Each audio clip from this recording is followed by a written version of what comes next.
سلطان عبدالحمید خان خلافت عثمانیہ کا سب سے طاقتور اور آخری با اختیار بادشاہ، جن کی زندگی شیطانی طاقتوں کے خلاف لڑتے لڑتے گزری، لیکن اللہ کی مدد سے ان کے پاس عقل کی وہ چابیاں تھیں جن کو استعمال کر کے وہ ہر محاذ پر دشمنوں کو شکست دیتے رہے۔ خلافت عثمانیہ نے اتنے دشمن اپنے پورے دور میں نہیں دیکھے جتنے ایک سلطان عبدالحمید کے دور میں موجود تھے، لیکن اللہ کی طاقت جن کے پاس ہو انہیں کوئی ہرا نہیں سکتا، اور ایسا ہوا بھی کہ سلطنت عثمانیہ کے آخری با اختیار بادشاہ سلطان عبدالحمید اپنی آخری سانسوں تک دشمنوں کو ہراتا رہا۔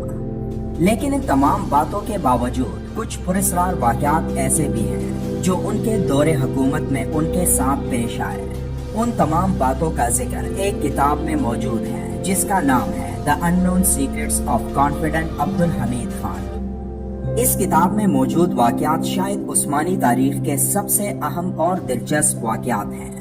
جن کا ذکر آج کی اس ویڈیو میں ہم کرنے والے ہیں۔ استنبول دنیا کی تاریخ کے اہم شہروں میں سے ایک شہر، جہاں آج بھی ایسے راز زمین کے نیچے دریافت ہونے کے منتظر ہیں، جن میں ایک ایسا راز بھی سامنے آیا جس کے بارے میں ہم بات کرنے والے ہیں۔ میڈوسا کے بارے میں آپ جانتے ہوں گے، جو ایک دیو مالائی کردار کا نام ہے۔ میڈوسا قدیم یونان کے افسانوں کی ایک غیر معمولی شخصیت میں سے ایک ہے۔ وہ اپنے سانپ جیسے بالوں اور اس کی نگاہوں سے مشہور تھی، اور کوئی آدمزاد اس کو قتل نہیں کر سکتا تھا، اس لیے کہ جیسے ہی اس کے چہرے پر نظر پڑتی تھی آدمی پتھر کا ہو جاتا تھا۔ اس کردار کو ایک افسانوی کردار مانا جاتا ہے جس کی سچائی کا علم کسی کو بھی نہیں، لیکن جہاں اللہ نے ایسی مخلوقات تخلیق فرمائی ہیں جن میں سے بیشتر آج تک انسانی علم سے بالا تر ہے، تو ایسے میں کئی مخلوقات پر کئی لوگ یقین ہی نہیں کرتے، جیسے جنات جن کی موجودگی کو لوگوں کی ایک بڑی تعداد نہیں مانتی۔ اس کے علاوہ آدھا سانپ اور آدھی عورت کے جسم والا ایک افسانوی کردار شاہ ماران کا بھی ہے۔ سننے میں یہ ایک قصے کہانیوں والی بات لگتی ہے، لیکن دنیا کے کئی حصوں میں اس کردار کو دیکھے جانے کی گواہیاں سامنے آتی ہیں، جن میں لوگ یہ دعویٰ کرتے ہیں کہ انہوں نے اپنی آنکھوں سے یہ مخلوق دیکھی ہے۔ اب ان تمام باتوں میں کتنی سچائی ہے اس کا علم تو اللہ ہی کو ہے، لیکن خلافت عثمانیہ کے دور میں ایسے کچھ واقعات سامنے آئے جن میں ایسی کچھ مخلوق کی موجودگی کے دعوے موجود ہیں۔ اس بارے میں تفصیل سے جاننے کے لیے ہمیں سال 1456 میں جانا ہوگا۔ یہ بات ہے 1456 کی، جب اٹلی سے تعلق رکھنے والے کچھ لوگوں نے اس وقت کے سلطان محمد فاتح سے ملنے کی خواہش ظاہر کی۔ اس ملاقات کے لیے انہوں نے وہاں موجود سفیروں کو قیمتی تحائف بھی دیے تاکہ سلطان سے ان کی ملاقات کروائی جا سکے، لیکن سلطان محمد فاتح نے ان کے بےحد اصرار کے باوجود ان سے ملنے سے انکار کر دیا۔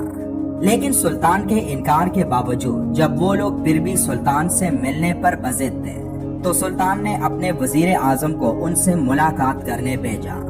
اور اس طرح وہ لوگ سلطان سے ڈائریکٹ تو نہیں لیکن انڈائریکٹ ملاقات کرنے میں کامیاب ہو گئے۔ اس ملاقات کے پیچھے کہانی انتہائی دلچسپ ہے۔ وہ لوگ استنبول میں موجود زیر زمین قدیم تالاب کے ایک سلسلے، جنہیں بیسیلیکا سسٹن کہا جاتا ہے، وہاں جانا چاہتے تھے، اور ان کے خیال میں وہاں قدیم زمانے سے موجود خزانے ہیں، لیکن اس وقت وہاں حکومت عثمانیوں کی تھی، اور سلطان محمد فاتح کی اجازت کے بغیر وہ ان خزانوں تک نہیں پہنچ سکتے تھے۔ اس لیے ان لوگوں نے وزیر اعظم کے ذریعے سلطان محمد فاتح کو ایک بار پھر پیغام بھجوایا کہ وہ ان سے ملنا چاہتے ہیں۔ سلطان محمد فاتح، جو سیاست کے میدان کے ماہر تھے، انہوں نے ان سے ملاقات کرنے کی حامی بھر لی،